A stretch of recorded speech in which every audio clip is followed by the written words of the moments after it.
تیرماخام پټایا ټاونشپ نګرای کې د هغه ځای د نوي آبادېدونکي باشندګانو او د عوامي نېشنل ګوند د مشرانو ترمنځ د ټایا ټاونشپ په مسلو باندې یوه غونډه وشوله. 10 یا 12 کورونه آبادې شوي دي او د نورو چې دی نو بنیادونه روان دي او دا به تقریبا ټول کلی کېږي.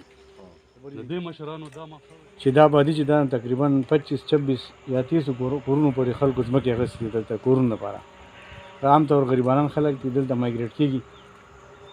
نو د دې د بجلی ضرورت خو هم دی خو د اوبو د ټول نه مخکې ضرورت دی ځکه چې د بجلی نه د انسان ګزاره کېږي خو د اوبو نه بلکل نه کېږي.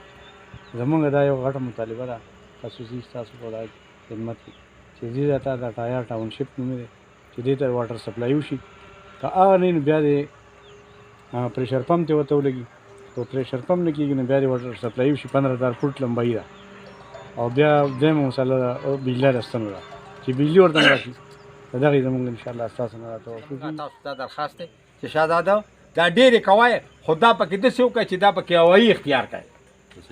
هواسې نه دا باد نه دي چې بادي خبرې به کوو دا به غرضي کوو.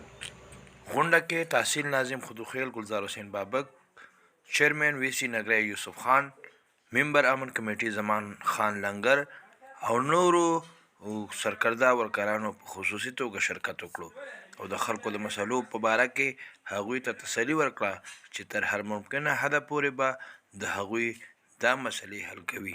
زمونږ به انشاءالله چې دا کوشش وي چې تر کومه حده پورې زمونږ یې نو هغه به مونږ کوو.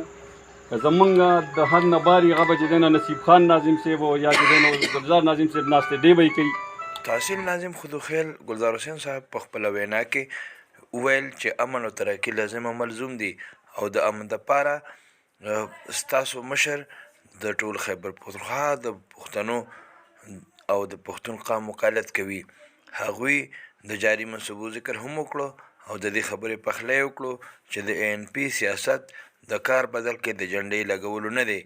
ډېر ژر به ستاسو دا دواړه مطالبې ترسره کړی شي. خبر نشته چې تاله بس دا کار کوم ته به جنډه کېږي. زمونږ او دغې خلکو په سیاست کې فرق پاتې نه شو. وایي چې د منیسټر صاحب فنډ دی د امبېلې نه د 16 کروڑ روپو روډ را روان دی تر د ناوګۍ پورې په کار روان دی. تاسو وګورئ موږ هم پیسې ورکړي دي او MNA صاحب هم 2 کیلومترو له پیسې ورکړي دي. زمونږ او دغه په کار په معیار کې به فرق کړي او انشاءالله دا به موږ د کام ته ثابتو. تاسو وګورئ روان دی. په دویم پیس کې موږ د کوریا نه والي تر خانانو ډېری پورې موږ 4 کروڑ روپۍ انشاءالله چې ورکړي دا به تاسو ته کېږي. دا ستاسو پیسې دي په تاسو باندې به لګي. دا د شادم د فرش نه والي تر لنګاو پورې دیل انشاءالله موږ پیسې ورکړي دا به پکېږي. میاشت یو نیم میاشت کې به ټنډر وشي. د منډاو روډ دی انشاءالله موږ له پیسې ورکړي دي. چروړی په یو روډ په 1 کیلومتر روډ باندې غالبا زمان خان لا دې کې ناست دی مرګري دلته ناست دي په هغې باندې کار کمپلیټ دی. دویم پیس ته تاسو وګورئ منګلتاڼي نه روډ را روان دی تر ډبان اختر پورې د 10 کروڑ روپو روډ را روان دی او کار پې کېږي. موږ افتتاح ونه کړه.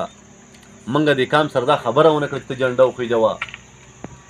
موږ دا خبره ونه کړه چې یار دا زه کومه دا پلان کې دا ډینګ نه کې دا ستاسو حق دی. دا د کام په موږ باندې قرض دی او دا زموږ فرض دی. سیاست عبادت ګڼو. د مخلوق خدمت چې کوم دی دا یو ډېر لوی عبادت دی.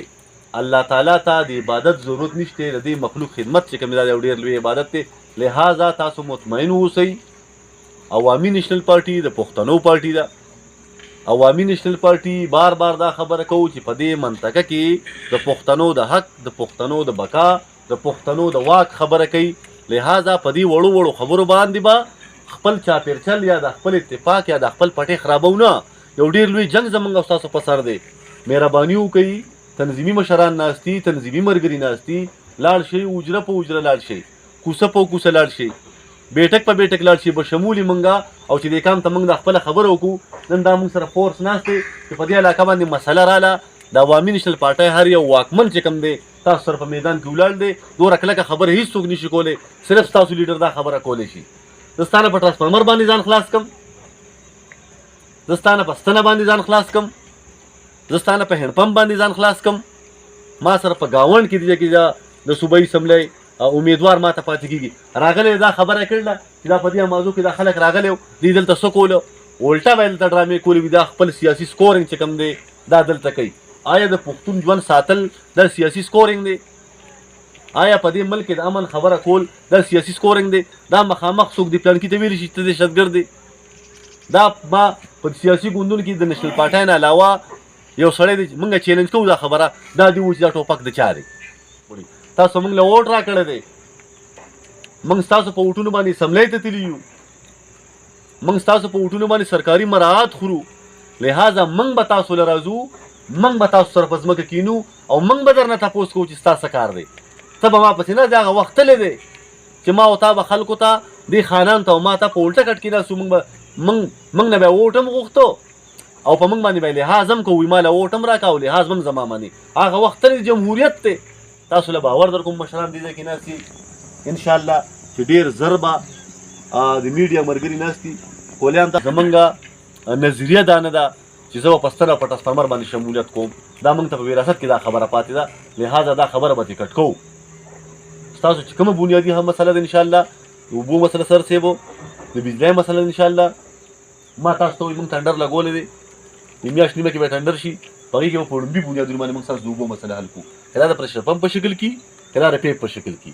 د بجلی مسله ما تاسو سره خبرې کړې انشاءالله میاشت 15 ورځې کې به دا مسله موږ حل کړو. ما تاسو ته سره غرض هم خبرې کړې خو زمان خان له ما هغې له خامخا ټایم ورکړل دی، لهذا مې موږ به راشو د خپل مشرانو سره به کینو، خپل مشرانو ته به خبره وکړو. دا زموږ کار دی، دا به موږ تاسو له راړو او ستاسو په درشل باندې انشاءالله چې حل کوو. دې مشرانو سره به انشاءالله زمان خان له دوی سره به زه رابطه وساتم، میاشت یوه نیمه کې به انشاءالله ستاسو د بجلی دا مسله هم حل شي او د اوبو مسله به حل شي.